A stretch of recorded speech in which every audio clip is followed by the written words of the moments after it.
Studios tonight. Prof, it's always a pleasure talking to you. It's not every day we see ministers who are shrouded in controversy resigning. So just by the book, I imagine Nhlanhla Nene did the right thing, or did he? Well, you know, in our constitution there is a requirement that members of the executive must be accountable, both to the National Assembly and, of course, also to the voters.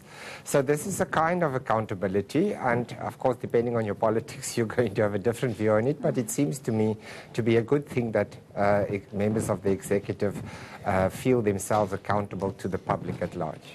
The DA is saying that Nene may have potentially violated the ethics code. This is in relation to the allegations against him while he was Deputy Finance Minister at the PIC. In terms of that code, what are ministers and public officials really committing to and signing up for when they take it? Okay, so there are three relevant points in the code. The first one is that you are not permitted, or that you are prohibited from deliberately either misleading Parliament or the head of the executive, in this case the President. So that's the first one. Secondly, you should never put yourself in a position where there's a conflict of interest or a perception of a conflict of interest between your official duties and any personal gain. And thirdly, there's also a requirement, of course, that you should never use your position in any way to either benefit yourself or anybody else on your behalf, or a family member or whatever.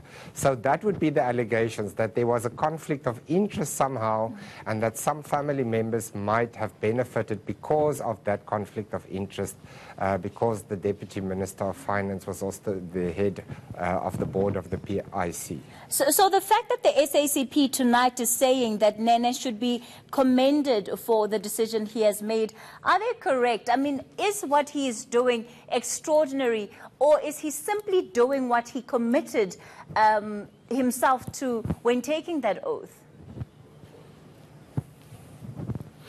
Well, this is strolling a little bit into the personal opinion, but it seems to me that what the minister did is one of what one would expect a public member of the public official to do, and that is he held himself accountable to the public at large, to the voters, and he resigned.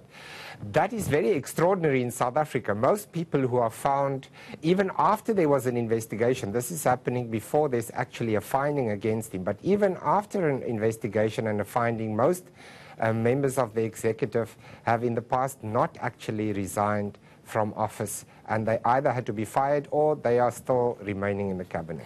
You know, on that note, do you think that this whole situation helps us in terms of setting a higher bar? I mean, of course, the Constitution in and of itself sets an incredibly high bar, but keeping or meeting that bar has been part of the downfall of the last decade or so, that we have not seen cabinet ministers who fully uphold what the Constitution and what that oath requires of them. Do you think that this moment gives us an opportunity to reflect again on the role of our office bearers and the kind of accountability, as you've put it, that we as society actually needs to hold them to?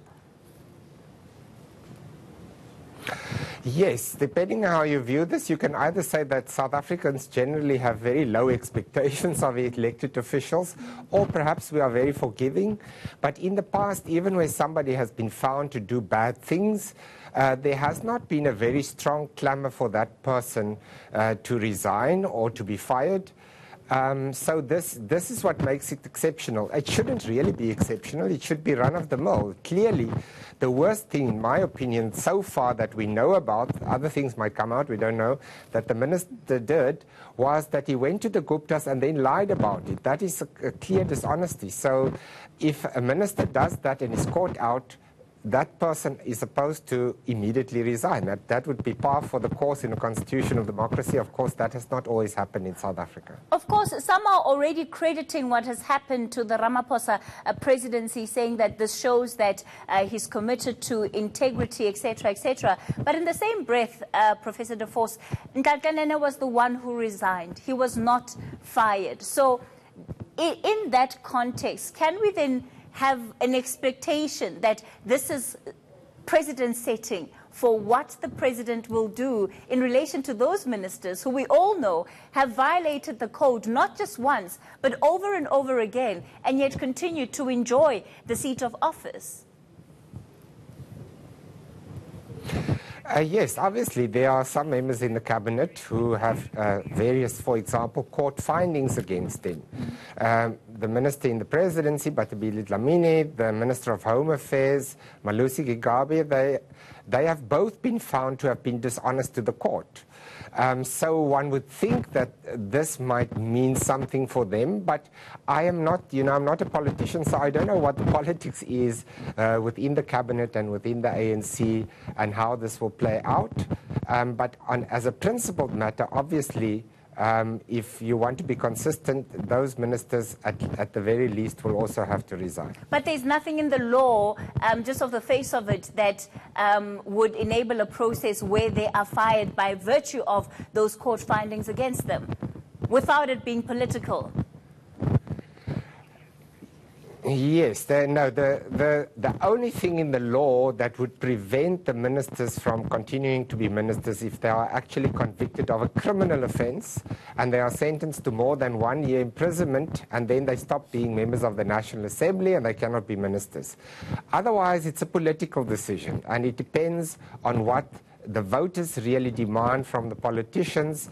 If voters have high expectations from politicians, then of course they might be forced to resign. If not, they might continue in their positions. All right. Let me thank you for your time tonight.